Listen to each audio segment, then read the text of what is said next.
Hey guys, what's up? It's Ricardo, junkguysdfw.net. This is a secondary video. I just did a live video just a while ago, but I wanted to do a video about something that was kind of bothering me. As you start off your business, as you start your junk removal business, and you're doing really good, okay? So this is like the finances of starting your own junk removal business and the startup costs of your junk removal business and how to spend your money properly, because a lot of people who start off this business start making money really fast and don't realize that it's eventually going to get slow. So this is that video. Here we go, guys. Now, I wanted to get into this because I have a friend who's actually thinking of going out of business, and he just recently bought a truck and bought a dumpster trailer.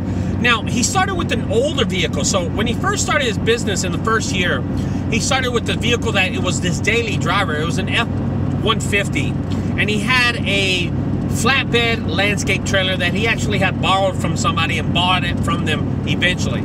And he was doing good. I mean, his first year, he was starting off, I think he said in his first year, he had already made over $70,000 and saved over $10,000 in the bank cash. And he asked me, Ricardo, what should I do with the money? Should I invest? And I said, you know what, slow down. Why don't you keep on making more money and wait? You know, don't go getting your truck financed. Don't go getting your trailer financed. Don't go do this and that and that. But he was making good money. And he had told me that in his second year, he was going to hit $150,000. I'm sorry, $120,000. And I'm like, dude, that is great. That's great for business. You know, you should. He goes, I should invest in something. I said, hold on. How's your Ford F-150 running? I asked him, how's it running first? And he said, no, it runs really good. And I said, okay, so it's not broken. And he said, no. And I said, well, how's your trailer? And he said, well, the trailer's really good. It runs really good. We just replaced the axle on it, but it's still a good trailer. I said, okay. So if it's not broken, why are you going to fix it? Okay, so let's put that to the side. Let's just think about what I just said. He's got an old Ford F-150, and it's pulling a landscape trailer that probably weighs about 800, 700 pounds, okay? And he can put up to a ton or more, about 3,500 pounds, or probably 2 tons. He can probably put 2,000 pounds on this trailer. But the thing is, it's working, okay? So that's the good thing. So his bill right now is his gas and his dumping bill. So let's just consider that. That is example number 1, okay? And we're gonna just call it example number 1. Example number 1, my friend has a Ford F-150 and a landscape trailer that is 16 foot long, and both of them work in great condition. His 2 bills are this, because he works by himself. His bill is his gas and his dumping fees. He doesn't pay himself. He doesn't have to. He just takes money out when he needs it. So his 2 bills are, in example number 1, gas and landfill. There it is, guys. So let me tell you what my friend does. About 6 months later, I see him at the landfill, and he waves at me, and I notice he's got a Dodge 2500 Cummins engine, brand new off the lot. And I said, whoa, what's up, brother? And I noticed that his landscape trailer is not there anymore. This guy is actually pulling a dumpster trailer. And I'm like, what the fuck? So I go over there and I go, oh my God. And not only that, but he's got logos on the side of his landscape, on the side of his dumpster trailer. He's got logos on the side of his truck, and they look good. I'm not gonna lie to you. And I look at him and I'm like, dude, what's going on? He goes, oh man, we've been so busy. And I said, okay, you know, hey, that's great. You're spending a little money. I said, dude, I think I mentioned to you, you should hold off until, you know, the second year and the third year and go off, save some money, put some stack. He goes, yeah, well, I spent all my money on this. And I'm like, okay. Example B. I'm sorry, example number 2. Now he's got 4 bills. Okay, 4. Because see, he didn't pay for the truck cash, and he definitely didn't pay for the $6,500 dumpster trailer that he got. The 16-foot dumpster trailer. It's a big old dumpster trailer. So let's look at this one more time. He's got gas, dumping fees, a trailer payment, and a truck payment that's not going away for a long time. 4 things that now he's paying for that before he was not paying for. There's something wrong there. So let's talk about that. What just happened? In example 1, he was making the same amount of money every week. In example 2, he's making the same amount of money, but he's got 4 bills. Why? Because he put himself in that position. He thought his business was going to launch and take off, but it was, I suppose it was peaking already. See, he got satisfied in the work that he was doing. He was satisfied that he's getting enough work, so he probably slowed down doing any of the marketing online, any of the paper marketing, any of the online marketing, any of the advertising, and he got comfortable. He probably stopped posting on Craigslist too. And, you know, he thought to himself, and he said, you know what, my business is doing good. I'm ranked #1 on Google. I won't go anywhere. That's not the case, guys. In this case, here's what happened. Is his business was peaking already. It was kind of leveling out, and he went and got himself 2 more bills. This guy went and got himself 2 more bills, and he just didn't benefit from it. He didn't see his business increases, and a matter of fact, by talking to him, he said that he might close his business and go out of business. And I was like, wait a minute, you just bought a truck and trailer. He goes, yeah, I can use the truck and the trailer on doing other things. I'll sell the trailer, but the truck I'm going to keep. And I was thinking, listen, dude, you just purchased this truck to do your business, right? You just purchased this truck to do your business, and now you're going out of business? And he had just told me that it had slowed down really bad, that he was doing all the jobs by himself. He was going to hire somebody else, and at that point decided not to hire a crew, just to do it by himself, all the jobs. And that's pretty good, because, I mean, he could have had another bill, and that's an employee bill, which would have been a really bad situation for him. But that's not what had happened, guys. You know, he went and got 2 more bills that he didn't need it. You know, and I want to explain that to y'all, guys. If you have a dumpster trailer and you're making money off that old dumpster trailer and that old truck, keep it that way. If you have a landscape trailer and an old truck and you're making money, why don't you just keep it that way? If it's not broken, don't fix it, man. That's how I look at it, guys. That's how I look at it.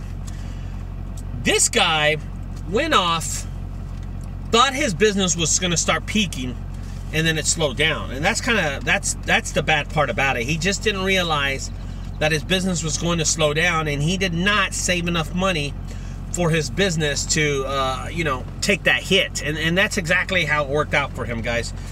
He started slowing down. He bought the dumpster trailer, $6,500. He bought a $32,000 truck. He's got a payment on that $32,000 truck of at least $600-700.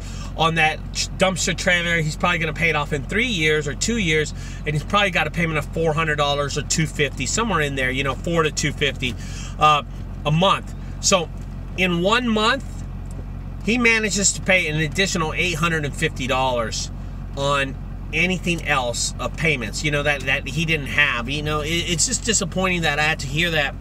And the reason I tell y'all this story, guys, is I don't want y'all to get at the same hole that my friend got into, thinking that his business wouldn't expand, and then it just went, you know, went flat on him. So always consider, guys, having some kind of backup savings, having some kind of thing that you can fall on in case your business just flatlines. You know what I mean? When I'm saying flatline, I mean just it slows down. You know what I mean? It slows down where you're not capable of increasing your business, not increasing, but your volume of business. I'd go, thank you. You know, you're doing really good. If you're doing good right now, that's one thing. If your business decreases and then you go buy a truck and a trailer, that's a whole different ballgame. I mean, you're talking about an investment on something, and then the investment goes dry, so you're not gonna benefit from it. It's just not working out for you, man. Guys, be careful how you spend your money. Just because your business is shooting to the top right now does not mean that you go off and start, you know, expanding your business, because you're not ready for the slow time. Take your time, guys. When you're expanding your business, what I'm trying to say is take your time, okay? Take your time. Take your time doing it. Take your time knowing what your finances are and really how much money you're making and where you're getting your money from, which platform, which marketing platform you're using, or which kind of advertising are you using to bring that business, and can you make it better so your business can increase. And I think this is what happened to my friend. He got comfortable he saw the, and I'm just gonna say he saw 8,000. You know what? We're just gonna use a whole number like 10,000. He saw $10,000 of sales coming in every month. Every month he saw $10,000, and he said to himself, "Man, it can only get better. I'm gonna enhance my truck. I'm gonna enhance my trailer. I'm gonna put more money into it." And that's exactly what he did. But then every month it dropped down to $2,500. So every month he's only making $2,500 in sales, where in the past he was making $10,000. I've heard that his business has slowed down so much that he's doing 1 or 2 jobs a week. That's how bad the business has slowed down for him. So it's something to take in consideration, guys, that when you're expanding your business or moving up like he did, he didn't expand his business, he was just moving on up and getting new equipment and stuff. Is it a bad idea to get a new equipment? Yes, I think it is if you're not stabilized yet. Get your business stable, get stabled yourself, be sure you have a nest to fall on, and then start expanding your business. I think that's the best way to do it. I'm sorry, not expanding your business, but getting new equipment. I think that's the best civilized way to do it, guys. You don't know if it's going to slow down, and he did not make that number. He did not take that in consideration, that his business was eventually going to slow down. So he got these 2 extra bills. Remember, in example 1, he had a 16-foot landscape trailer, right? He had a 16-foot landscape trailer, and he had an old Ford F-150, and I think his Ford was like a 2006 model. It's the same kind of model almost that I got my son. And he was making money. He was made $10,000, you know, it wasn't broken. And don't fix it. They got a pile outside. They letting the big trailers go out there by that pile. So I should go out there? You just make this right and U it around. Yeah, okay. It's a guy out there. Yeah, I saw him. So that's the thing, guys. In example 1, he had a Ford F-150. He had a landscape trailer, and he was making good money. He put his little logos on the side with like stickers and stuff. It looked pretty decent. It looked decent. There was no problem with it, you know what I mean? And then he was making $10,000. Then he went and bought a new truck, and he bought a new trailer in example 2. And then his business slumped off. Why did his business slump off? Well, that's just the economy. That's how it is sometimes. You just tend to slip off. And he didn't think about it that way. Now he's got a $600 payment on his truck and a $250 payment on his trailer. A dump trailer, his brand new 2019 dump trailer. And now he's got $850 bill. So guys, he had a gas, in example 1, he had a gas and a dump fee bill. In example 2, he has a gas, a dump fee, a trailer fee, and a truck fee, and ridiculous insurance on his new truck. A lot of people don't take that in consideration. If you have an old truck, the insurance is really cheap. If you have a new truck, the insurance is a lot expensive because you got to cover it, full coverage. So there you go, guys. I hope that helps you all out. You know, just be cautious on what you do. Is a new truck and a new trailer really going to help you if you're doing the same kind of amount of business? All right, guys, this is Ricardo with junkguysdfw.net. Give us a call, 214-777-3095. Check us out online. Check me out. Hit me up, guys. If you got any questions about this video or you want to talk to me, all my information's below. You can go ahead and just ask me. You know what I mean? There's not a problem with it, guys. We'll talk to you all later. Bye-bye.